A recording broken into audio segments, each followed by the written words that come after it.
Amen.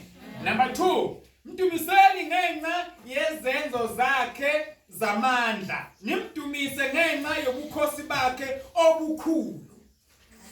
Awube sebandleni. Number 3, nimdumise ngezwi lecilongo, nimdumise ngokubhu nehabu. Nimdumise ngesigubhu nokusina, nimdumise ngezigubhu ezinezintambo eziyishumi nengemitshingo. Amen. 5, mdumiseni ngamasimbali ancecethayo. Abesebandleni. Nimdumise ngezinsimbi ezikenkethayo. 6, konke okuphefumulayo makudumise ubani? uJehova. Uyayizwa indaba?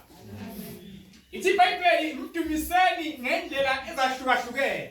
Mdumiseni ngezigubhu, mdumiseni ngezinsimbi ezincecethayo, mdumiseni ngendlela zonke. Konke okuphefumulako makumdumise ubani? uNkulunkulu. Mabe sebandleni.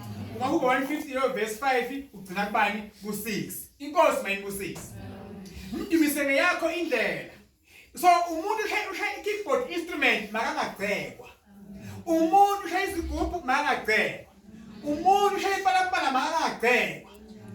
Mabe sebandleni. Ngoba indlela yakhe yokudumisa bani? uNkulunkulu.